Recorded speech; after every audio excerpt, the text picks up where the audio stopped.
Hi, welcome back to the Dylan Rounds case. This is going to be a long video, okay, so I hope you're ready. Going to be going pretty deep with a lot of questioning and ideas, okay? So with the structure and format, the way it is with the live premiere and the chat itself, I do have two important key questions, okay? And I will be incorporating Google Earth Maps once again. Now, in the chat or in the comment section, preferably the live chat that's ongoing in this video. Obviously, you can share opinions and thoughts throughout, that's welcome. But mainly, if there are key points, responses to these questions I'm going to discuss in the video, you can leave your thoughts or bits of info to help fill in the blanks or to correct, misinformation, any errors made, okay? So, it's to do with the 2 days, or at least 1.5 days, of Dylan going missing.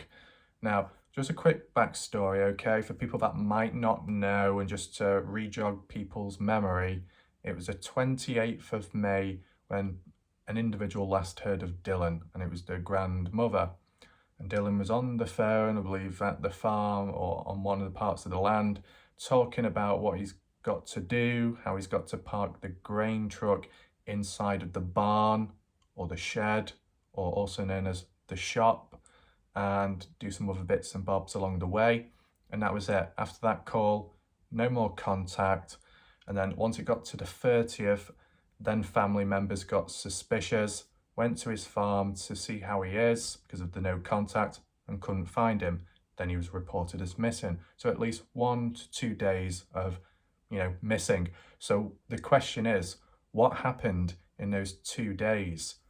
How much distance was covered, whether it be Dylan himself, voluntary, or the suspect disposing of Dylan in some way, okay?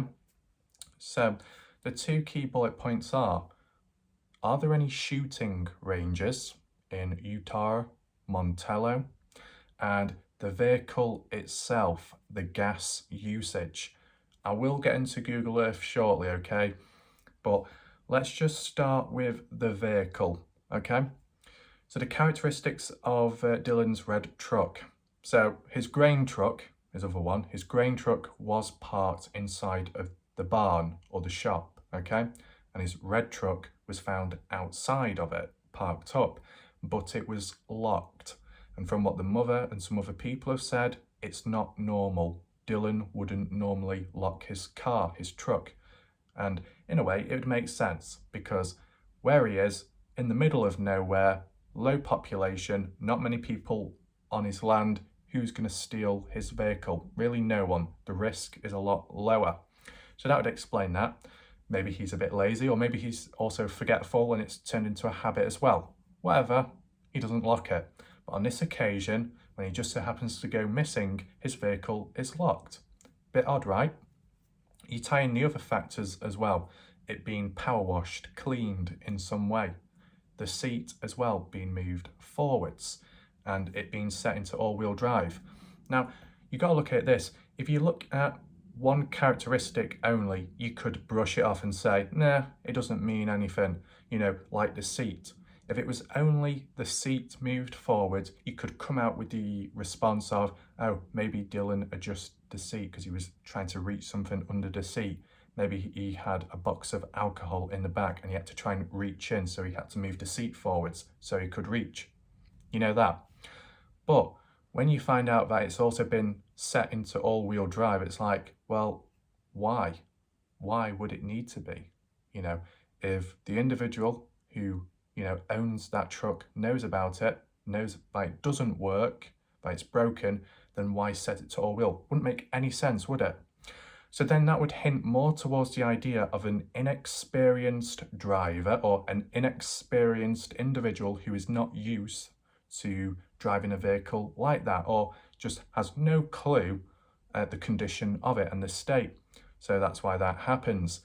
The adjusting the seat is probably to be able to actually reach the steering wheel, right? Because if you're tall, like, I don't know if you'd classify Dylan Rounds as tall, but taller than what the seat is now set forwards to, I mean.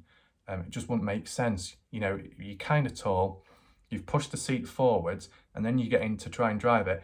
Your legs are going to be up here, you're going to be really up close, you're going to be cramped, you're going to be uncomfortable. It just wouldn't make any sense whatsoever. And then the whole power washing the vehicle, really, why? You know, if it's used for off-roading and it's used for all the dirty, heavy work and stuff, getting around, it's going to get dirty very quickly, over and over again, time and time again. It wouldn't make any sense, would it? Now, the only small counterpoint you could throw in, because we might as well mention it, I think it was Kurt.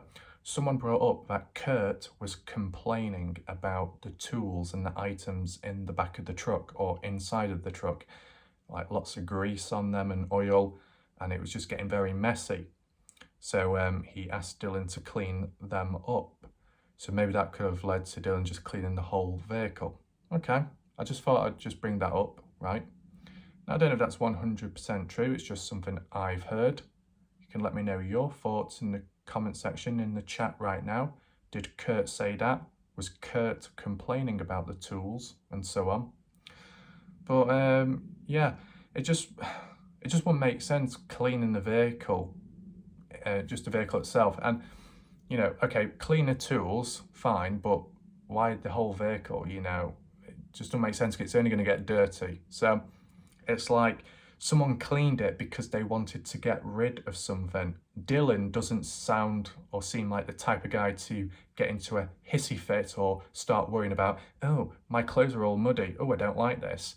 No, he doesn't care. He's getting on with the farm work. He knows what's what.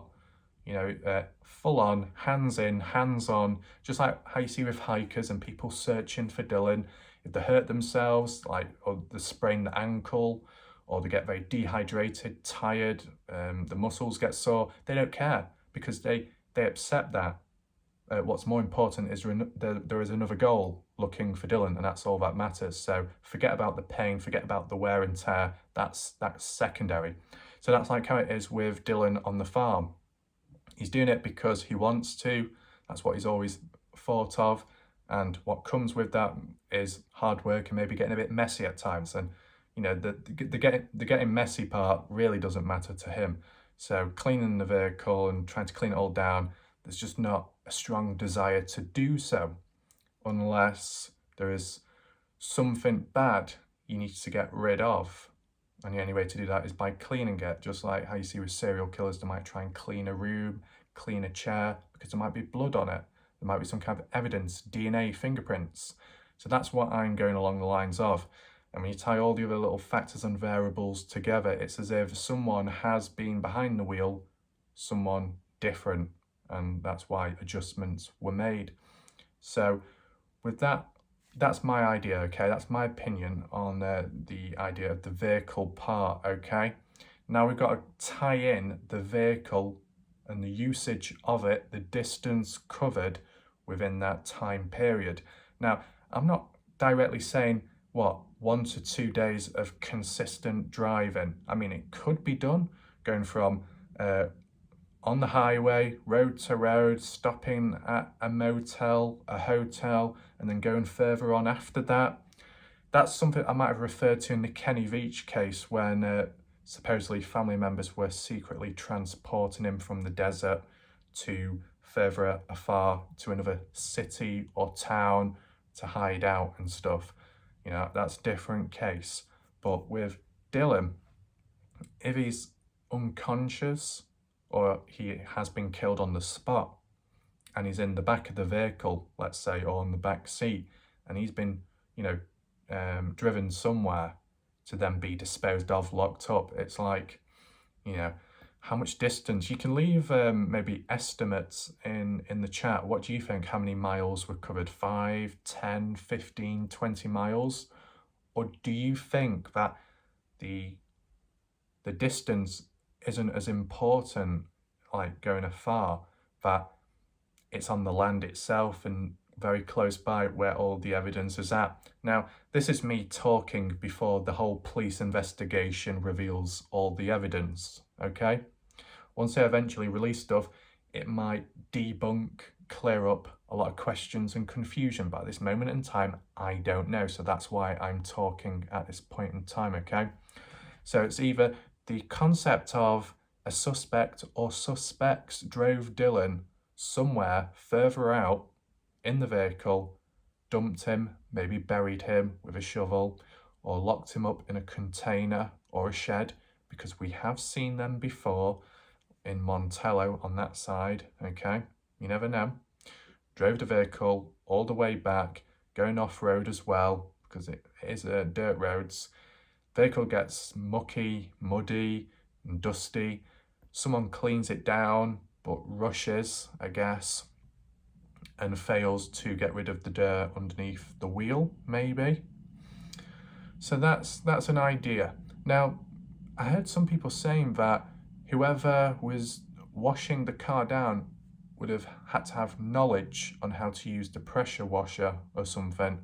Now, I don't know how hard they are to use because I haven't used one, but let's say they are complex or you need to be taught how to use it, then it would reinforce the idea that it must be somebody who works on the farm, someone who's been told how to do this and that with all the different bits of equipment and material. You know, if you're on that land, you're in the environment, and you're doing certain jobs and using certain equipment, you're going to be told how to use it. And I'm sure the power wash, the jet wash, or whatever you want to call it, comes in at some point as well.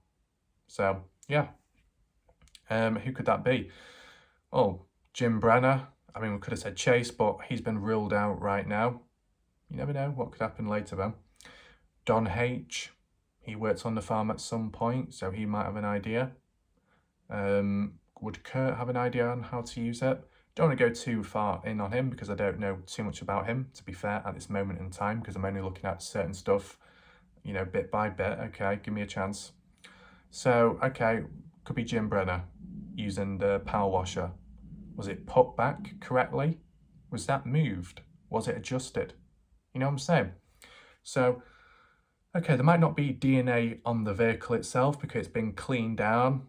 It might have also been contaminated with the mother breaking into the vehicle, and then I think it's the friend of Dylan. Is he called Reynolds?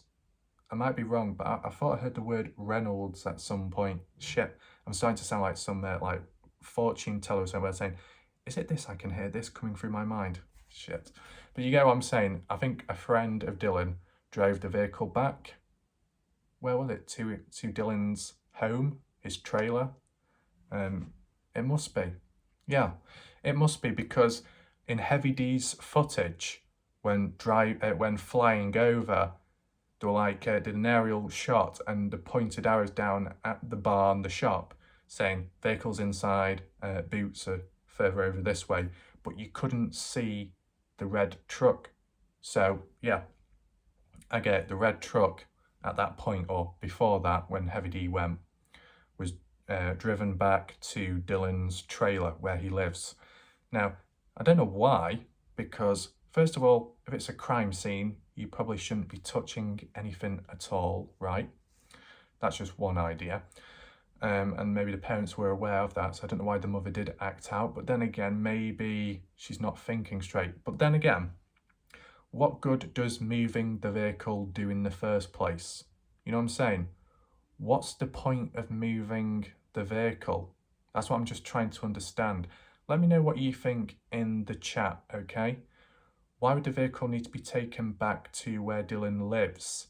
You know, I'm just trying to get an idea. Like, if someone has lost a glove or woolly hat, you know, you see it down the streets, you see it might just outside and you're walking somewhere, someone might pick it up and then hang it on the nearest fence or tree, so that when anybody who has gone missing or their items have gone missing, when they return back to that scene where they last saw them, let's say, the items are still there, so then they can collect them and then go off on their own way once again.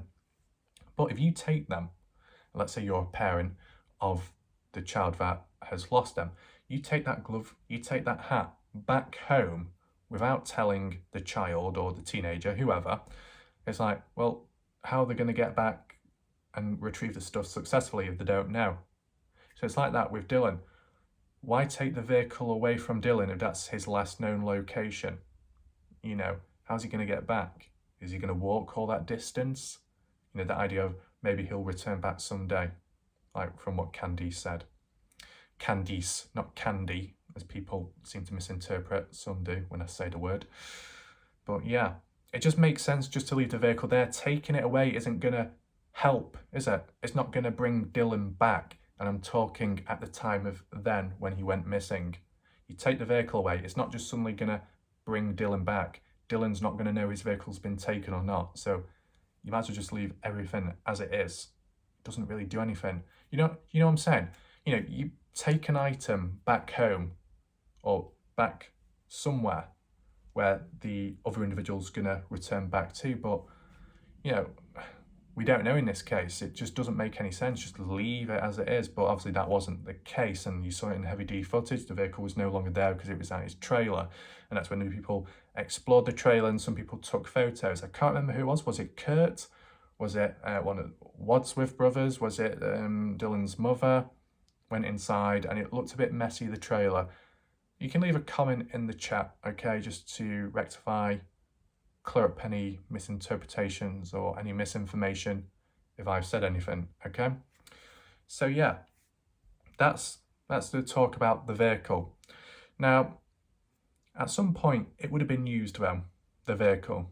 You know, if it's got muddy and there's still dirt underneath, that obviously implies it's been somewhere.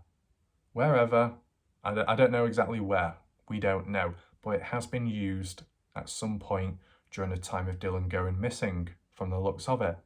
And it's still trying to understand the idea of where that distance was. Where did the individual drive to?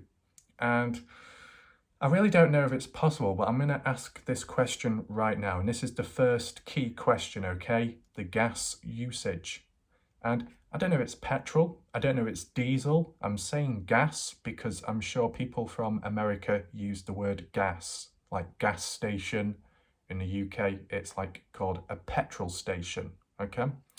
So, gas station, where's the nearest one? Well, let's go on to Google Earth right now. I'll talk you through it and we'll locate it, okay? Okay, so here we are. And you know what? I think it's actually quite good. You know, the timing of doing the phone ping radius ties in with this video now, okay? So you see that purple line? That's basically within a 15.4 mile radius of the phone ping, okay? And that does incorporate Montello as well. And we will be searching there very shortly, okay? So as I said, key question, where is the nearest gas station? Because at a point in time, it would have needed to be refilled. Probably not after the disappearance of Dylan, but beforehand and before Dylan went missing and all the bad stuff happened, okay? So that's probably when. Now we zoom in, yeah, phone ping there, the boots over here. So, okay, we just flip the screen slightly, okay? And we just look around. It's understanding the distance as well as the route, or as Americans call it, the route, okay? Now, I think last time I did get it wrong. Just to re-clarify, one of the roads, which I thought was a road, is a railway track, and I think this is it. I think this is a railway track, so it definitely wouldn't have been that way. As said, you've got these dirt roads nearby, such as this one here. And the phone ping is over that way. So, and that's heading to Montello. So I'm just trying to understand or come up with an idea, okay, on the spot. You can give your thoughts and responses to it as we go along. So what I'm going to say is something went down within this area. I think this is a key hot spot. Whether it be where Dylan literally is or just the evidence itself, and then he was transported elsewhere. Because what I'm trying to do, okay, just bear with me. I'm incorporating the phone ping radius with the gas usage of the vehicle and the location of the nearest gas station and so on, okay? And it all seems to head west, okay? So the confrontation, some kind of conflict, physical, the boots were chucked here. You know, they weren't gently placed. That's what other people have said. They were like dumped there, like someone threw them. Now, why would someone throw boots? Well, you could interpret it one of two ways. They might have thrown them out of frustration and anger, maybe, or they were thrown because of like urgency. They were in a rush. Why would someone be in a rush? Why would Dylan? Well, if he's being chased down, that would tie in with the being chased down theory. It would also tie in with running across the land like Chase did with no shoes on, and eventually heading in that direction where the phone ping was, heading west. That's one way, and then being chased down by someone like Jim in a vehicle. That's why the vehicle got muddy. That was the original idea and thought. But we can go a little bit deeper than that. And I just want to tie it in with the idea, the concept this time of Dylan being transported, okay? So, Dylan's unconscious, dumped into the vehicle. His boots, for some reason, are left behind. It might be a part of the scuffle. And then, let's say, driven up this way, up this dirt path, then going left. And as you can see, it's a winding one. Goes all the way. Let me just make sure. Yeah, I'm in the phone ping. And as they edge closer, or he, they, whatever, edge closer, the phone ping right there. Now, why would it be detected at this point? Was the mobile phone not turned on beforehand? Right, okay. So people have talked about apps. Using apps, all kinds of apps can track your data, can track your location, and so on and so on. Now, I'm sure in the settings of your phone you can turn off allow location, so you can avoid that, but maybe there are certain apps you can't avoid, and maybe other ones still track your location no matter what. But what I'm trying to understand is, does the phone ping only work when the phone is actually turned on, right? If that's the case, why at this moment was the phone turned on? Was Dylan still alive up to this point?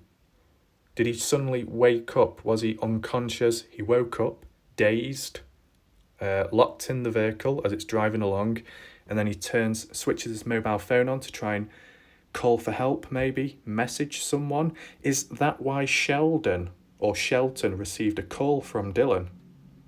It was him saying, "Help me, I'm stuck, I'm trapped." Oh my God.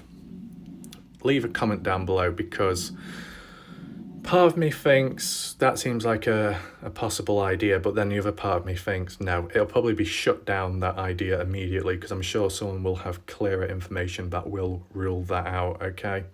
Because I don't know the date of when Shelton received a call or a message from Dylan, whether it be on the 28th or before that. If it was later on the 28th or the 29th, that would be critical. Especially on the 29th, maybe the 30th, that would be critical, that. I'll just give you my theory, as I said, just reinforce it, or just continue on from what I was saying before. Okay. So Dylan could be in the vehicle, being transported, gets to this point, okay? Dylan wakes up, wondering what the hell is going on. You know, he might be dazed. He's like, where are we? Why are we over this way, heading west? Like, why? And then he realises he's in danger when he wakes up and he's being taken somewhere, and he's like, shit, I need to turn my phone on. Scrambles to get his phone. Whether it be the vehicle driving off-road in this area or very nearby on the dirt road here, as soon as that phone is turned on, the ping is signalled. And this was classified as the final ping, because there was no other recorded data. So that would make me believe that maybe the phone was on low battery the moment he turned it on, and it just instantly died. It's happened to me at times when I've forgotten to charge something. If not that, then maybe when Dylan turned his phone on and it pinged, you wouldn't hear the ping, but maybe the driver or another suspect caught wind of it and knew what Dylan was doing. He was going to blow the cover. He was going to phone someone, call someone. So that suspect grabbed the phone off Dylan and said, "Hey, no, you ain't doing this," and then chucked it out of the window, and the phone landed on the side of the road or within this area here. Whether it be broken from the impact when it's thrown out the window of the vehicle, if it's smashed in some way beforehand, it's chucked outside of the window, and that's why you get the final ping. And then the carry on going in the vehicle. That's, why did I not think of that at the start with the whole phone ping thing? You just let me know, okay, in the chat. Does the phone give off a ping even when it's turned off? Because if not, then it means that someone did have Dylan's phone and there was a reason for turning it on despite covering this distance, okay? I think that's a critical part, to be honest. And then that ties into Sheldon receiving that call from Dylan, not being able to receive it. That's critical as well. I just hope people are watching right now, because I think this is somewhat important, unless it can be completely debunked, okay? Either way, I think it's just important. So let's just continue on with the key question of the gas usage. So already some distance has been covered. Now, they could carry on driving. You don't see the phone ping anymore. I don't know which is the most ideal route to get to Montello. I'm sure there's a highway somewhere. That is still the railway track, and that does pass through Montello, okay? Or one of the tracks does. So let's just do a rough one, okay? Just a very rough one. Are they two lots of railway tracks? It looks like it. So there must be a dirt road somewhere, like here, that one, which carries on going. And whilst I'm going this way, let's just remember what you pass in. Bald Eagle Mountain, and we're still following that purple line. This is really helpful, in my opinion at least. So the vehicle could still be going this way. The phone ping is still, within the radius. Okay. Now, I guess if a phone was found, it would make sense to why that marker was where it was at. Here, first of all. And people said they have found the phone, so then that would reinforce that that's why the phone was dumped there. If it's not dumped there, and it's just the ping which reaches, we just carry on going, okay? So I don't want to cause confusion, I just want to cover every angle. So whoever is driving is using this dirt road. I'm using this road just because it's the only way I can see getting to Montello. Still within the purple line of the phone radius, the ping of it. Okay, here we go. Utah. You see the border, the yellow one, approaching Nevada. Here we go. Interesting. It's good, this angle. I like this viewpoint. It's just a correct angle. You've got, what's this here? Hold on. What's that building? Is it electricity? Oh, I forgot what you call it. Overhead power line. Supplying electricity, isn't it? To the nearby residents, maybe. Anyway, let's just keep using this road as a reference point. You can see that purple radius, the line keeps on going over into the distance. I'm going to follow this road. And then it kind of breaks off a bit. Oh, and there's a vehicle parked up. Ooh, this is a bit weird, isn't it? In the middle of nowhere, you got some kind of outline. I don't know if that's wood or a little box or something. And just a car randomly parked there. Just the way it's done. There's no buildings, there's no sheds, there's no containers, there's no RVs, just a random car just there. Maybe someone's parked up, but kind of interesting. Anyway, flip, go this way, crossing over the railway tracks, as you can see here. Keeps on going. Crosses over the second set of railway tracks. Don't think there's any cameras within the area, unfortunately. And yeah, keeps on going. And then let me just zoom out a bit so I get an idea of Montello. There we go. Okay. Just zoom in. Eventually, turning left, wherever that dirt road has gone. I've lost it. That's not good of me. But you get the idea, don't you? You get the idea of what I'm talking about. Right. So, if we just look back at where we've been previously. We were over here. Can imagine the vehicle driving up this dirt road, still within the radius, following this all the way to this point, turning right, going over the first lot of tracks, then eventually going over the second lot of tracks, and then at some point turning left if there is a turn-off point. I can't quite see a turn-off point, but let's just imagine there is one. And then eventually going over here to Saddle Saw Bar, Montello. Now, within this area, there is a gas station, and it's probably the nearest one within the area. I might be wrong, you can correct me down below.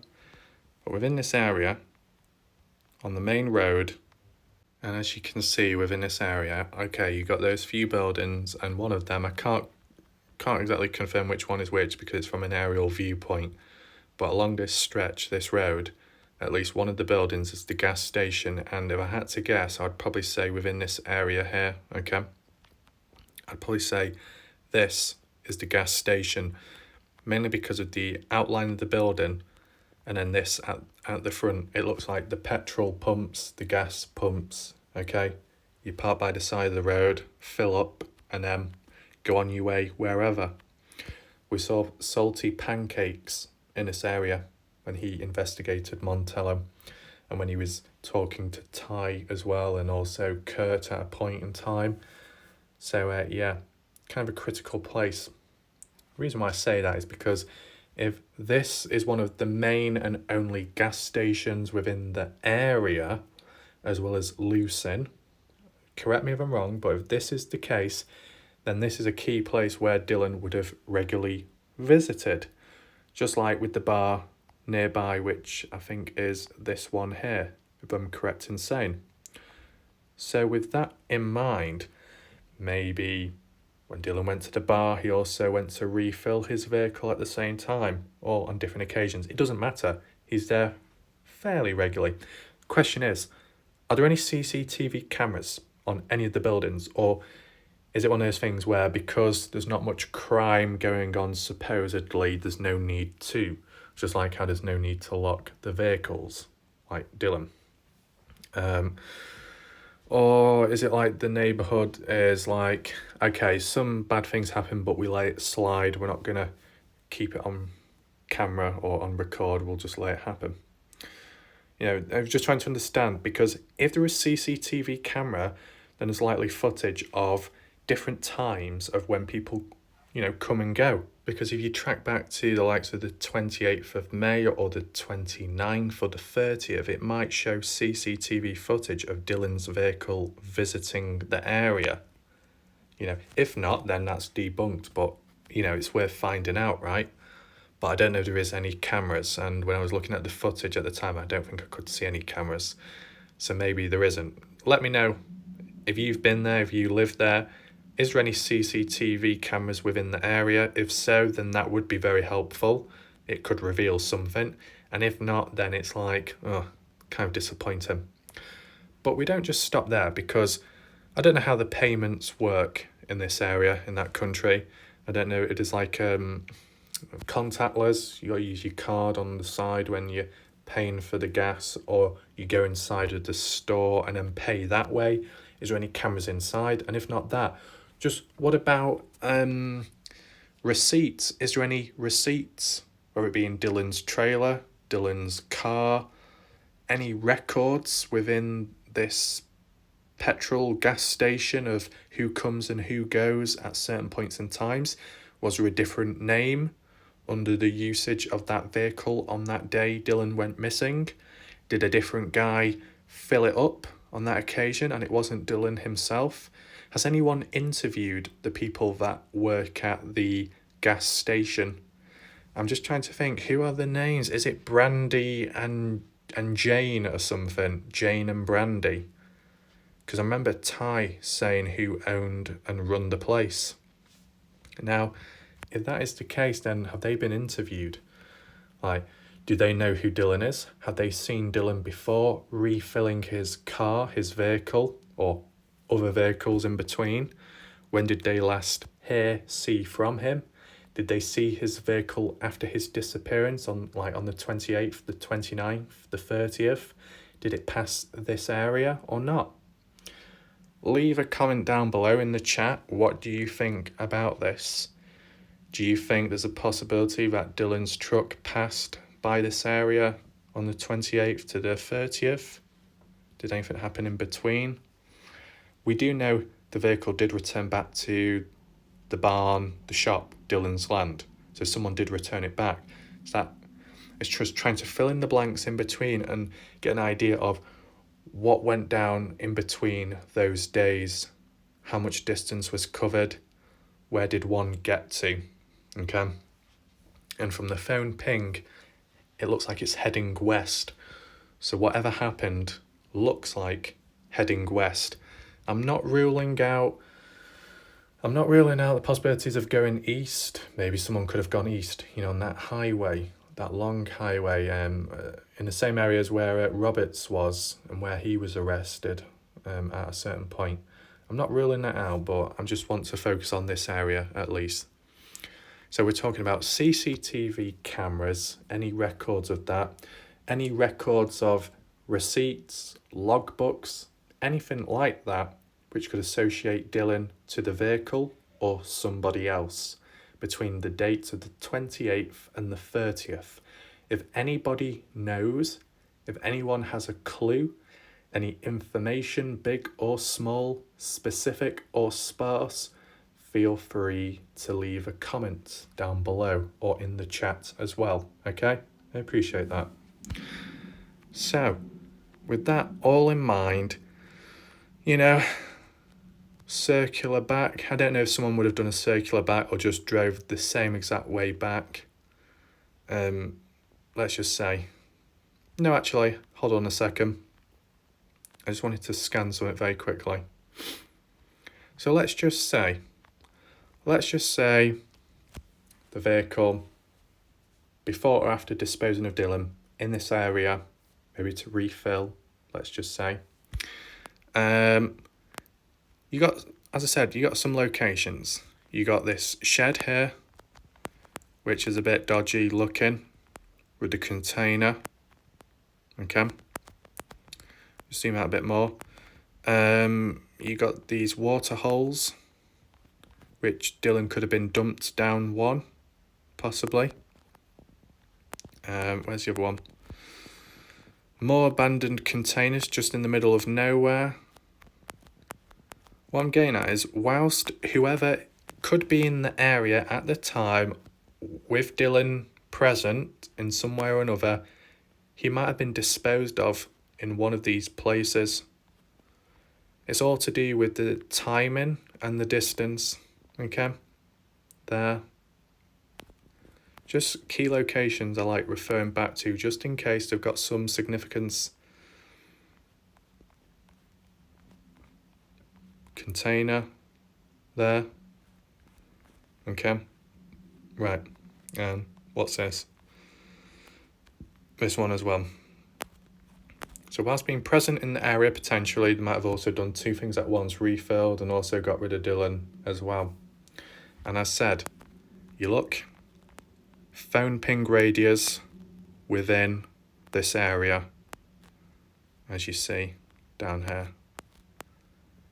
As I said, it fits that grid. It's within the radius of Dylan's phone, so there's that to take in mind.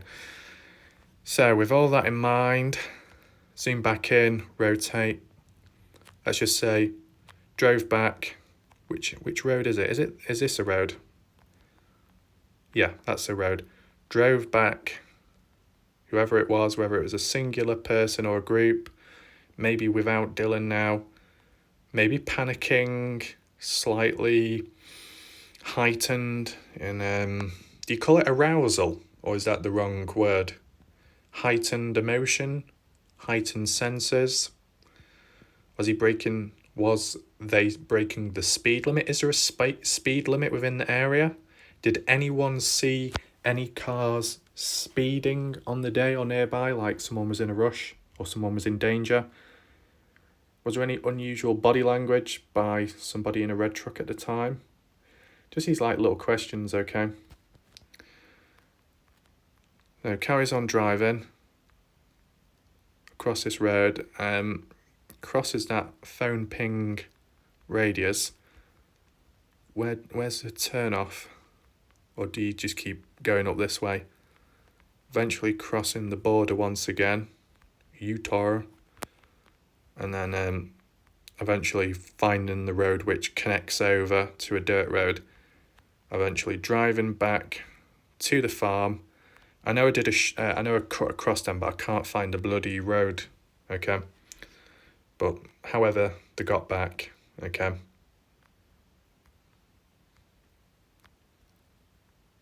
Where's the farm gone now?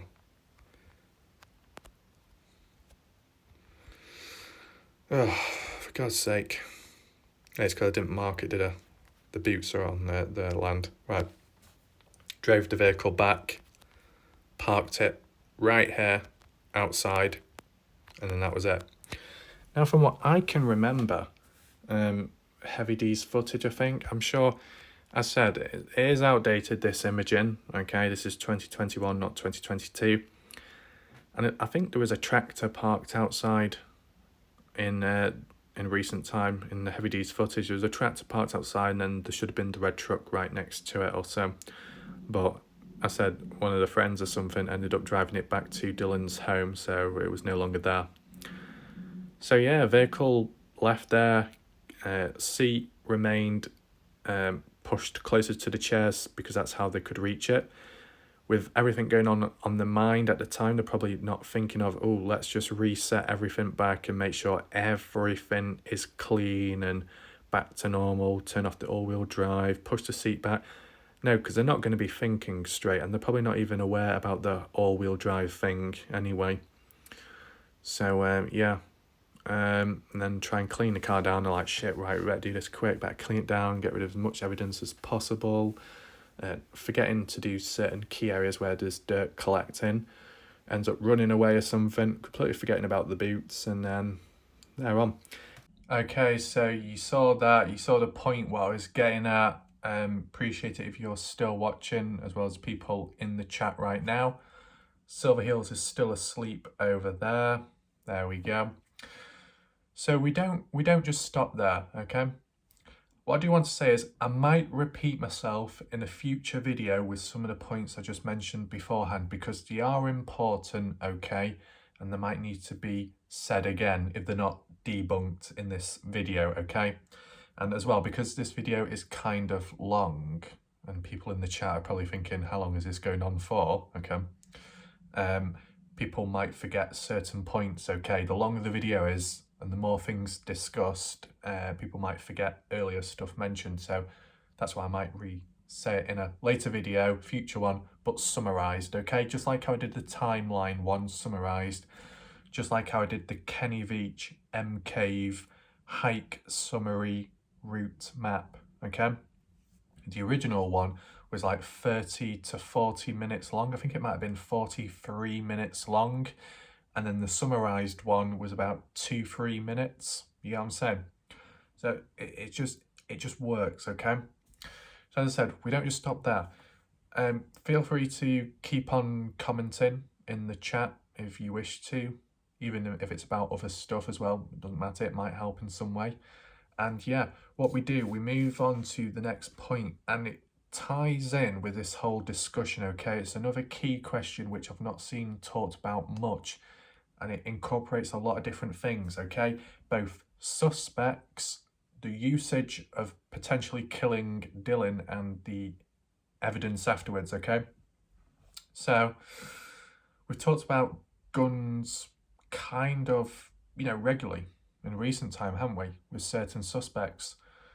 Jim Brenner, one of the main key suspects, who owns guns, had issues with guns in the past, criminal history with gun usage, attempted murder as well, probably threatening people as well with the use of guns, being in possession of firearms and then them being taken away.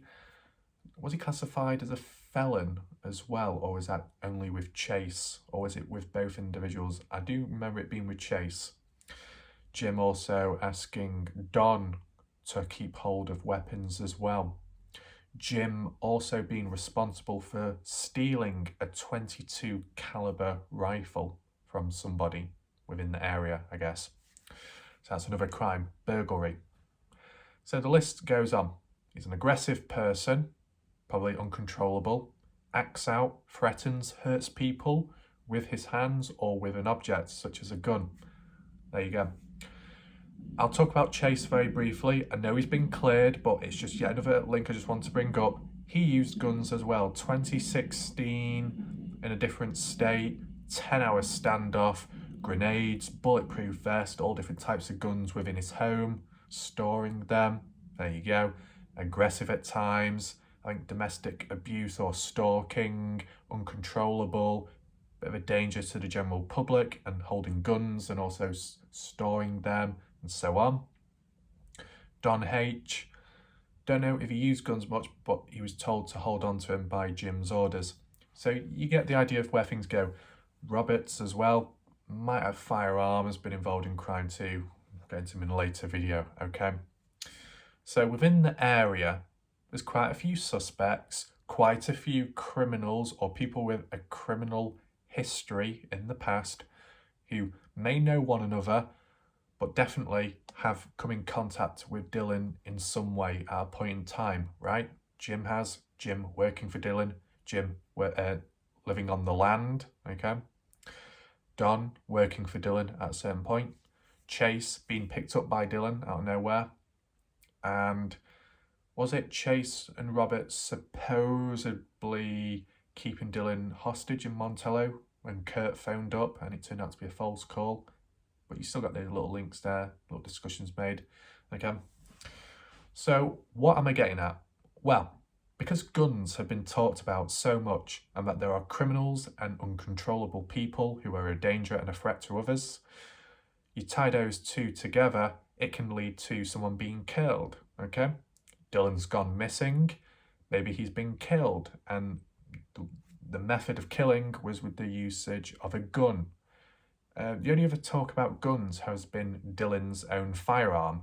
Now, I'm just trying to think, was it a pistol or was it a shotgun?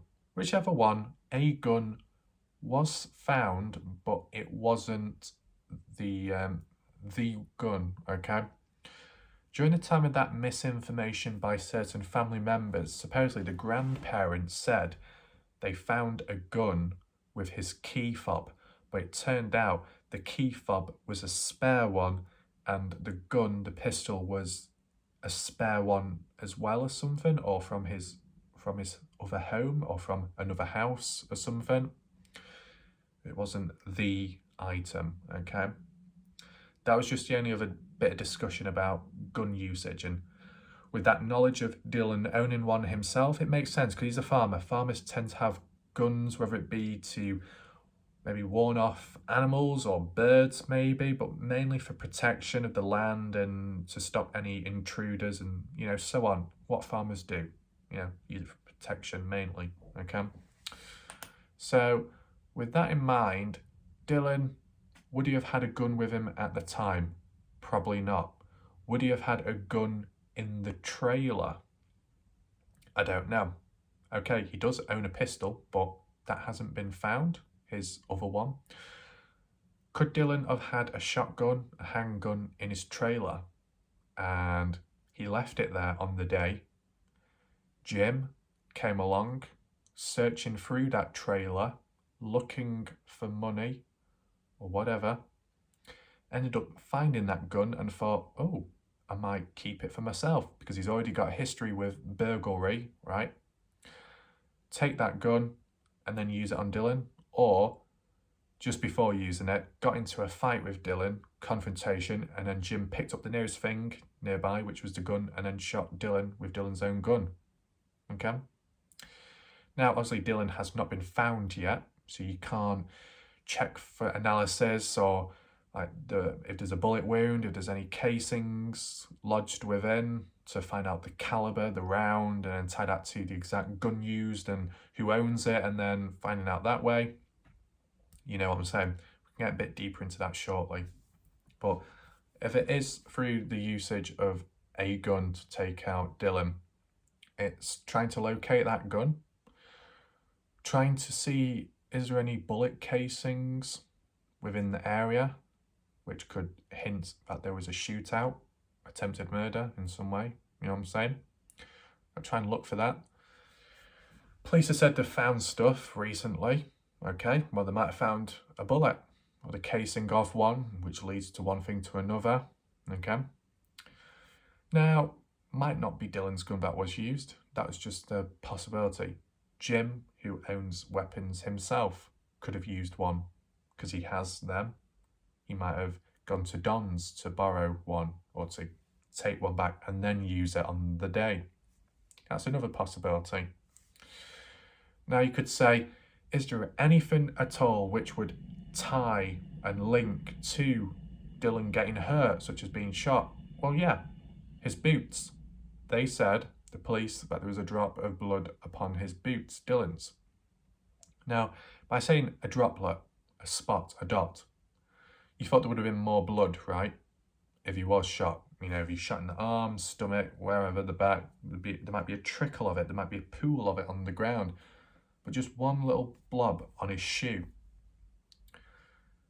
You thought it would have been more messy if you get shot, right?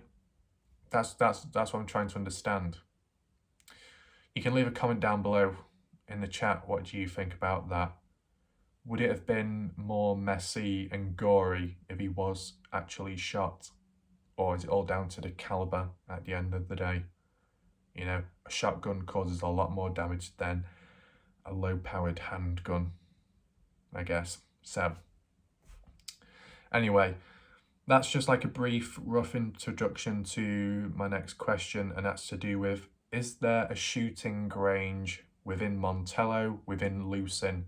Any official shooting ranges or set up ones? And you might be wondering, why? Why does that matter? Well, I'm going to go into Google Earth now, and I'm going to try and explain to you. Okay, so let's get back to it. So back on the farm, farmland of Dylan's, and I'm just going to straight out type in. Let's just try Montello first of all. Montello gun range, maybe. I don't know if this will actually work. Gun range near Montello, Nevada. Let's just try that. Okay. So you got Elko shooting range, Douglas County shooting range, regional shooting facility. Does it not automatically? Do I have to select one? Okay, let's just do Elko. I'm sure I've heard of Elko before. And I just want to. There we go. Good. Will it show the other markers as well? No, it won't. That's a pain. But, right, okay. Oh, okay. Right, there we go.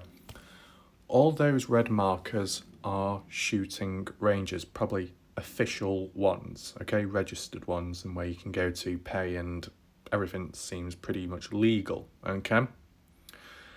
In terms of the distance, that's the important part. And if we zoom in, not too far away from Montello, you've got the Elko shooting range on one of the main roads, right? A bit further down, you've got the Perdis shooting range as well.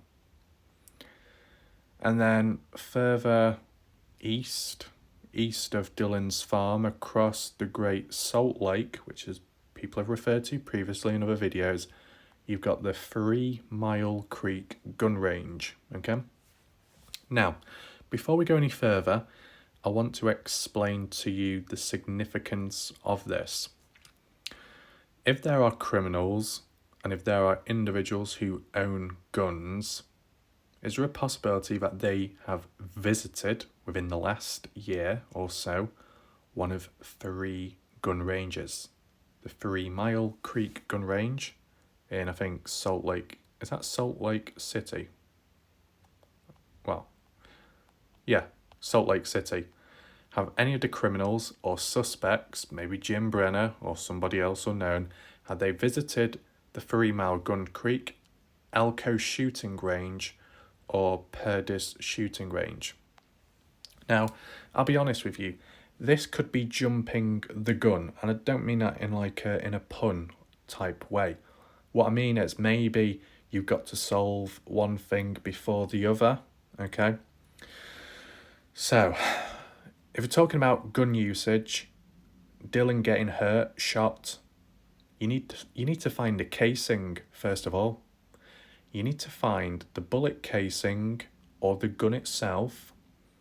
If there's no DNA on the gun, let's say it's been cleaned, okay, you've got to trace it back.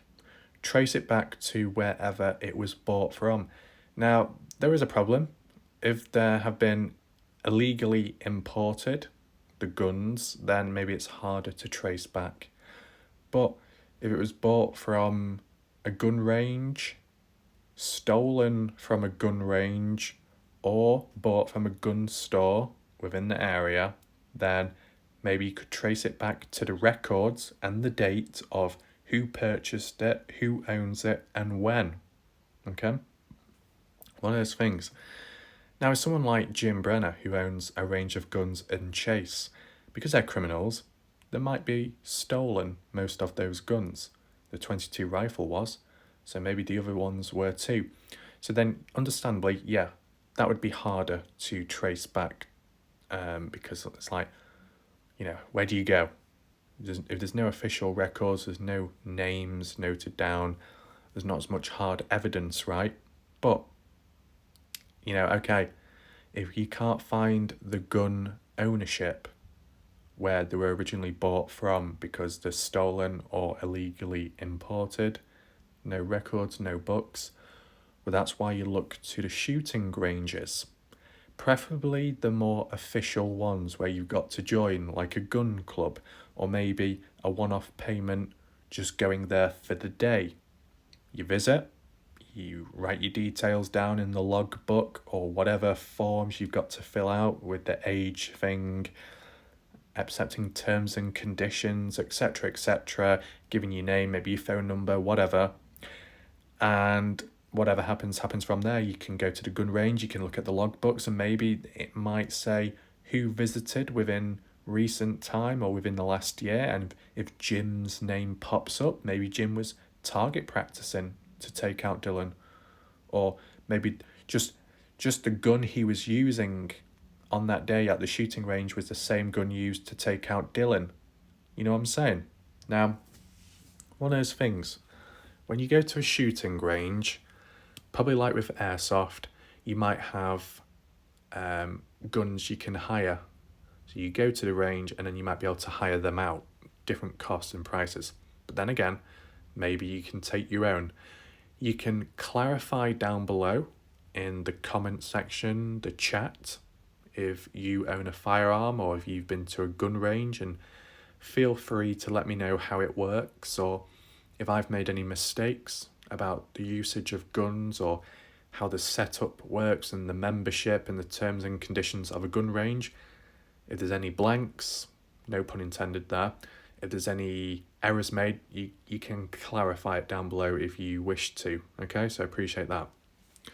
But yeah, if you can hire out guns at that store, it might have records down of name of individual who used name of firearm on the date given, and so on. It's just trying to find hard evidence, because whilst Jim might be the main suspect and he keeps being talked about and linked to, really it's that idea of you need the evidence though to tie him directly to the case, because he could walk away free, he could be the main guy, but if there's not enough evidence or none at all, you can't, even if you strongly believe he is the one responsible, if there's no hard evidence, when you go to court, you just haven't really got much of a case to stand. So you could walk away like Chase. But we'll just have to see what police do next, because let's just say if police have found evidence on the land, let's just go back. If police have found evidence in this area while searching for Dylan, it could be a bullet casing, traces, bits of gunpowder maybe.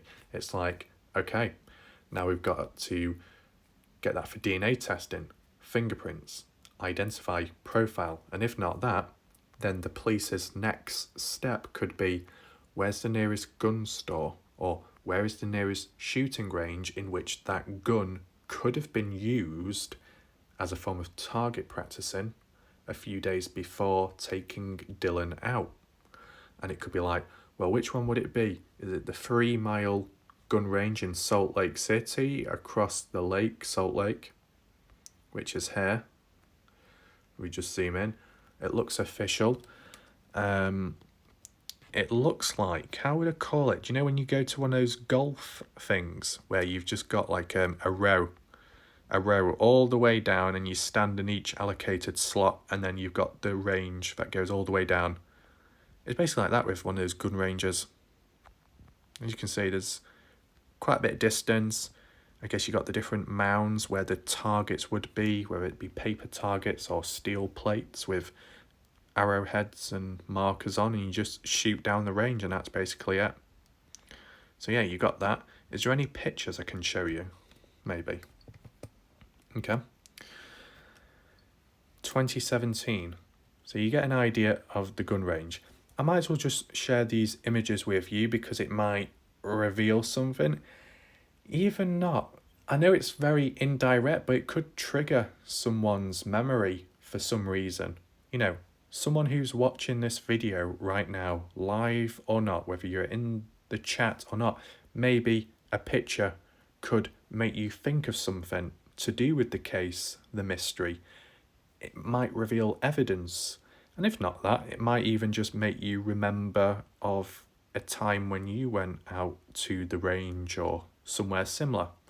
Very random, I know, but it might be helpful in some way to some people. So, quite a few sniper rifles used. You got the gun range. It looks a bit flooded there.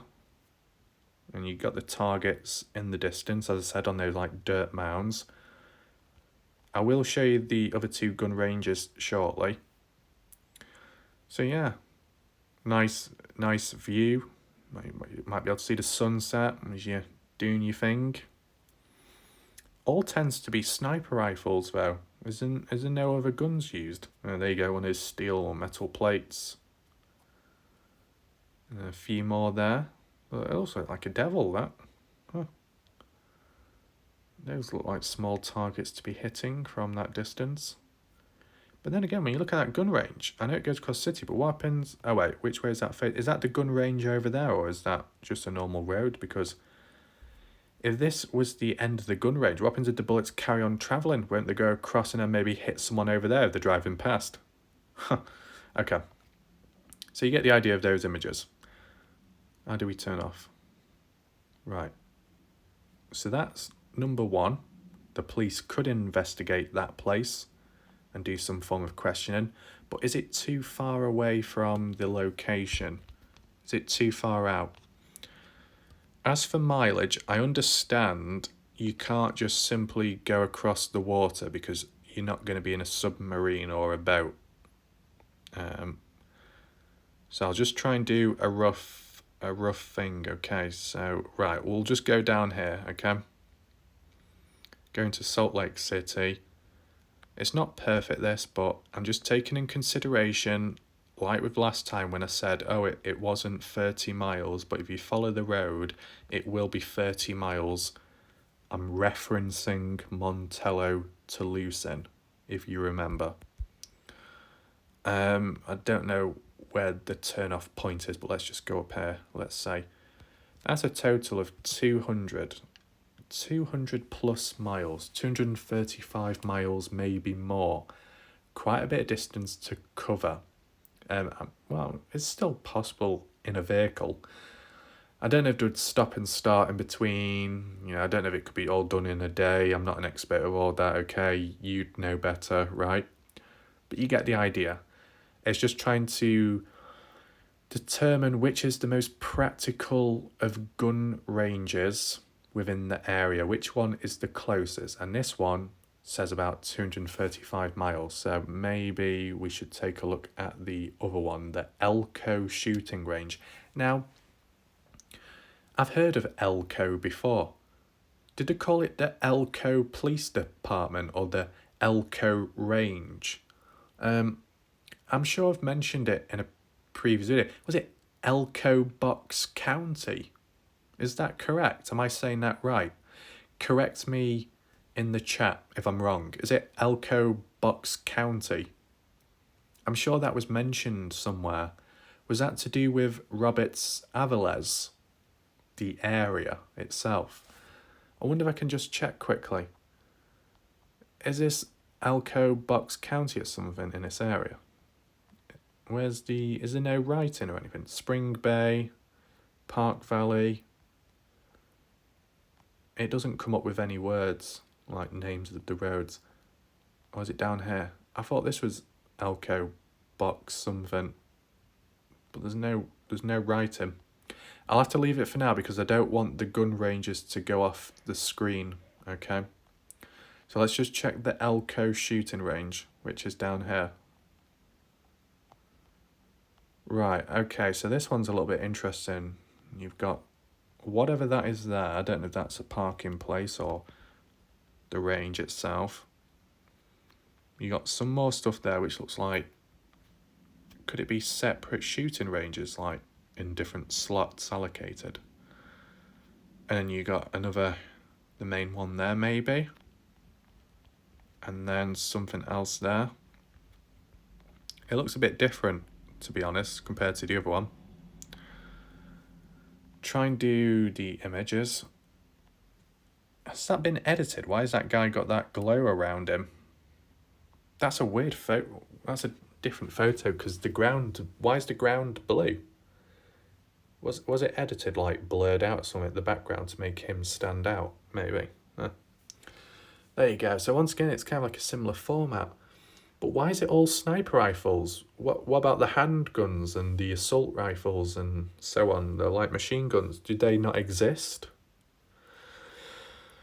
Well, actually, these sniper rifles and stuff, and you got like a 22 rifle, maybe with a scope attached to it. I might be completely wrong. Then maybe that was used by someone, by Jim or the owner originally at a gun range like this.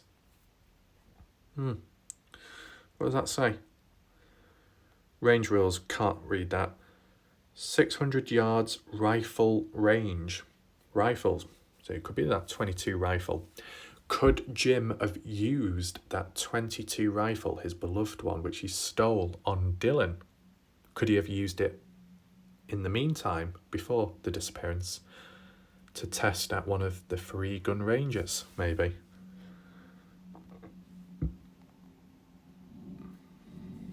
Okay. Not much going on there. Him again, with the weird editing. Oh, is that it? Okay. Not much going on there. So yeah, you got that one. I will do the distance in a second. Where's that other shooting range gone? The Paradis. Near Richmond Mountain. This one looks smaller. What the hell's that black line? Is it like a bush? I don't know. Just check this one out, okay? Oh, so you got a tower up there of some sort. This one does look a bit more outdoors like. Oh, only 2 images? Damn. Where's the actual pictures of the range? I wonder why no one bothered taking pictures. Silly. Anyway, let's just do the nearest one possible. The Elko one. And measure the distance, right? Main road. Now, was Salty Pancakes on this road at any point? I'm just referring to him because I saw footage of him driving on a highway to Montello, so I'm just wondering, did he pass through this? Or is it Salt Lake City he drove through to begin with and then went on to Montello? I don't know exactly because why would I know? But Salty Pancakes is watching right now, okay? Feel free if you wish to, obviously. Did you drive past any gun ranges within the area? And so on. So it's a bit wonky, this, obviously. 30 miles just from there to there. Damn. Is that right? What? Is it because I'm zoomed in or something? Oh, wait.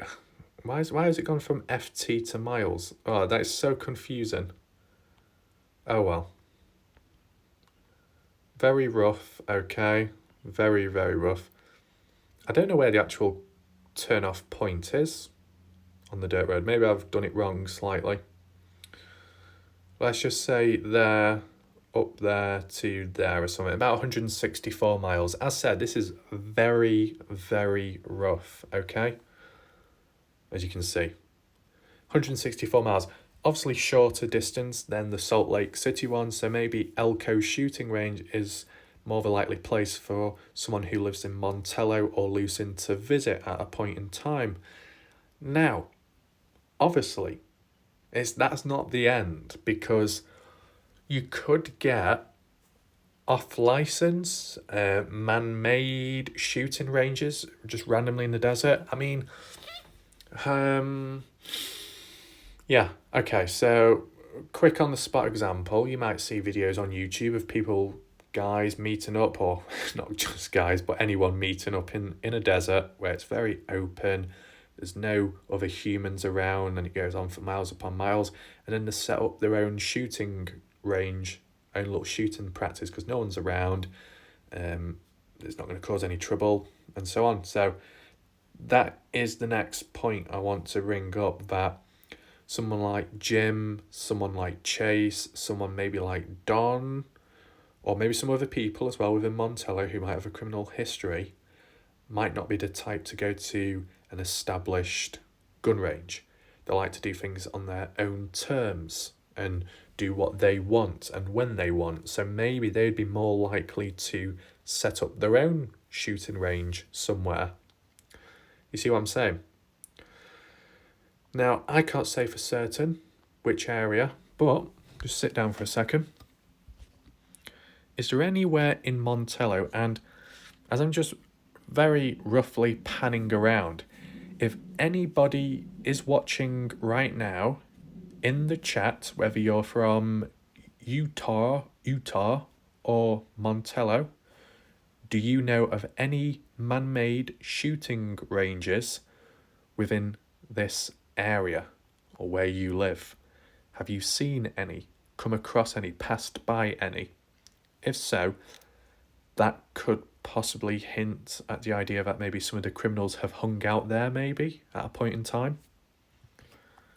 Is it easy to spot a shooting range?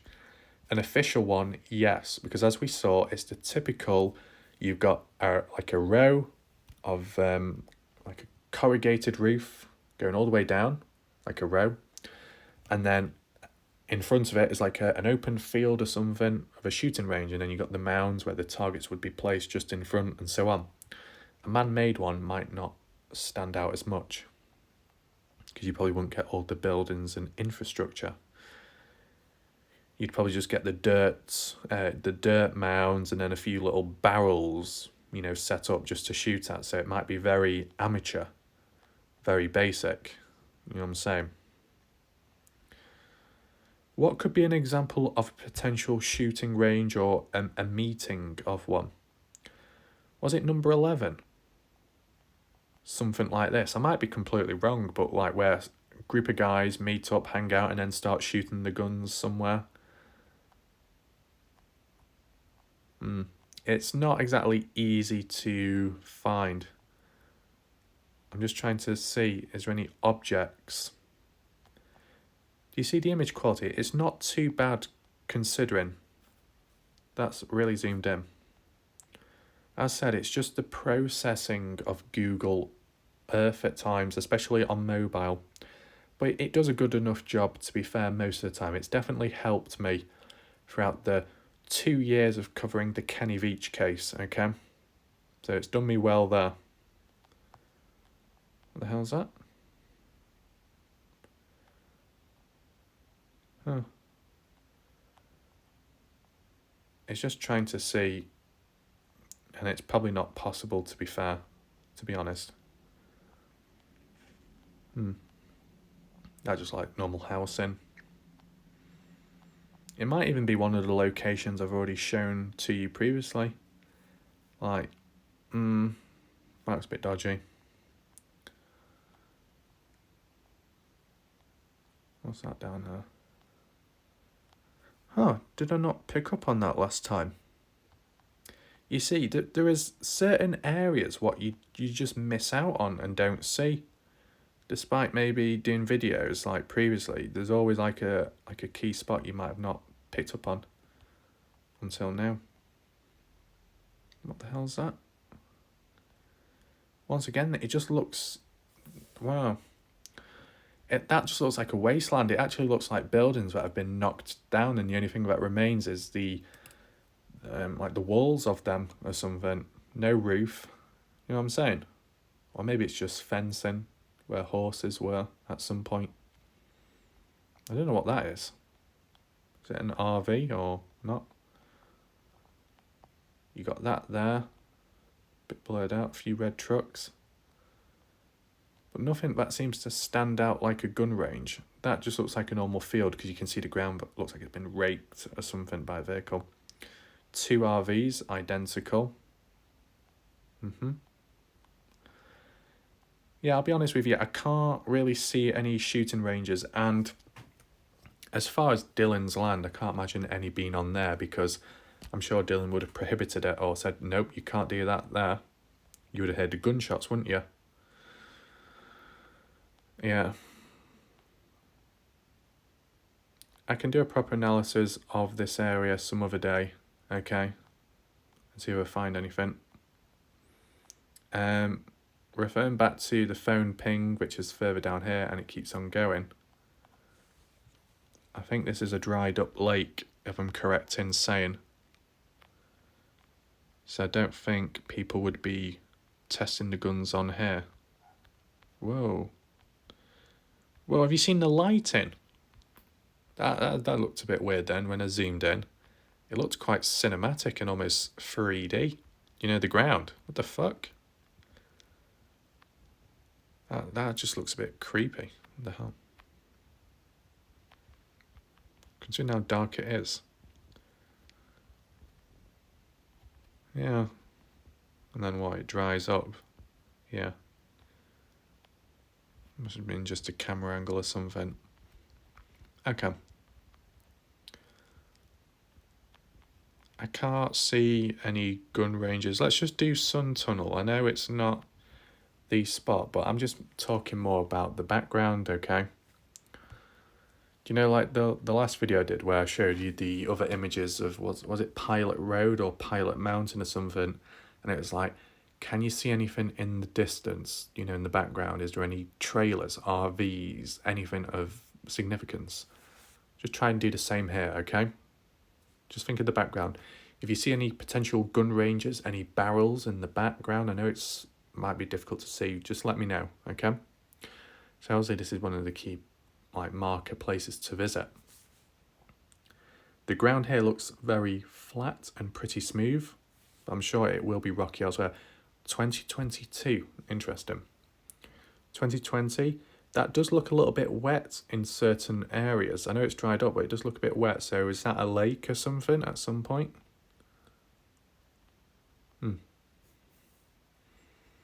2017. Can't really see anything going on there as for shooting range or trailers. That's a nice image. Why are those objects there anyway? Is it an art piece? Is it a monument?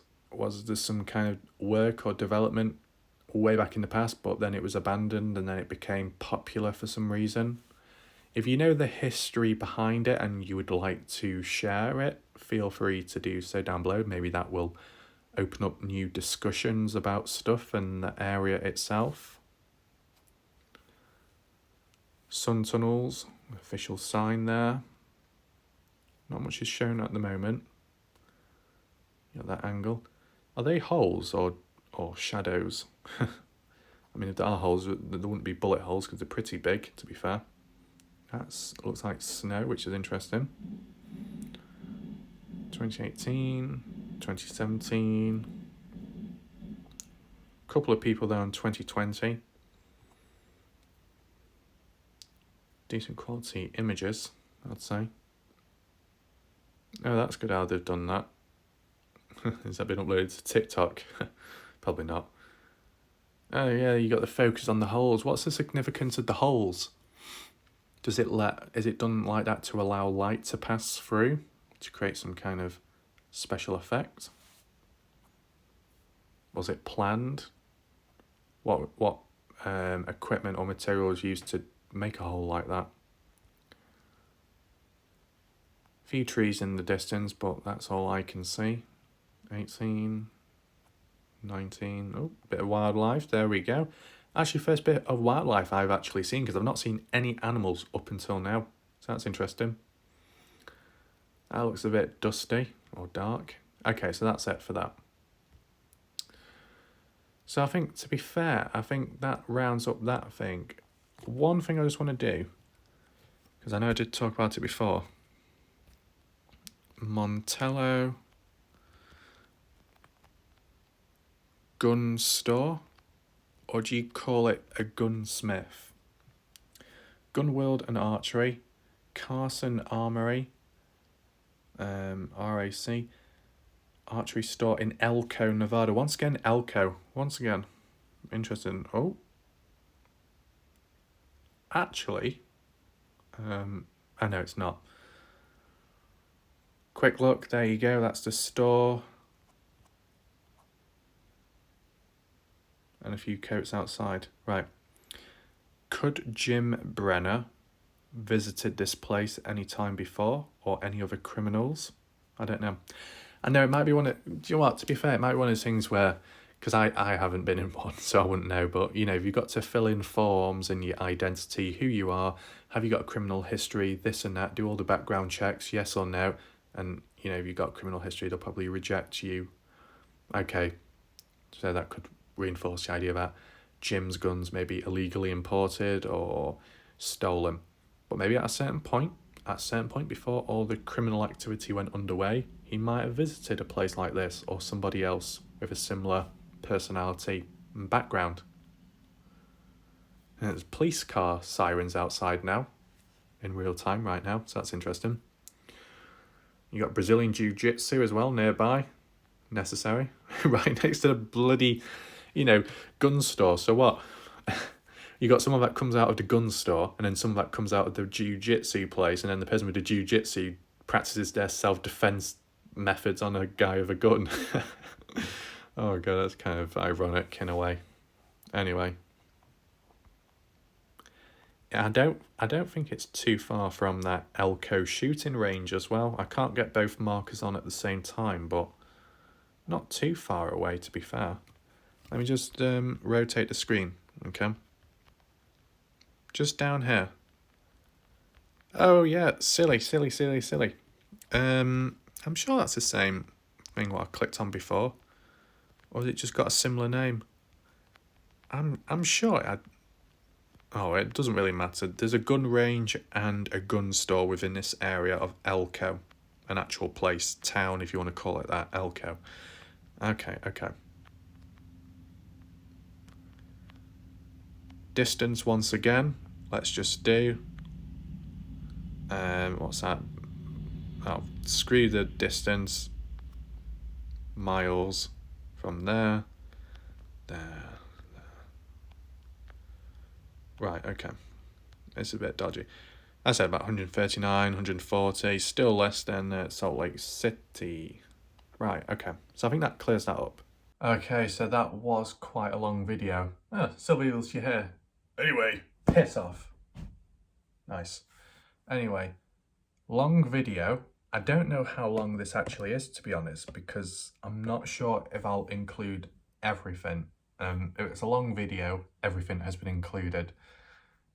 The intro part, I don't know if I'll include or not, because that's long in itself, and I don't know if it fits as well. Fucking rising still on me. I don't know if it fits as well, the intro part. I'm literally thinking about editing whilst I'm recording this video. What the hell, man? But the main part of this video, the main topic, the two key questions, the shooting range, was any of the suspects within any of those areas near to Dylan's disappearance? Did they use guns there, which they may have used on Dylan? The vehicle. How was the vehicle used? It seems as if someone else has used it due to the changes and things being altered with. And within that 2-day range of Dylan, being unresponsive digitally via the messages, calls, how much progress would have been made, whether it be distance or the method of hiding Dylan on the land? How much progress would have been made within that 2-day period? You know what I'm saying? So you can leave your comments down below, your thoughts and opinions. I said I might do another video like this, but summarised so it's a bit clearer.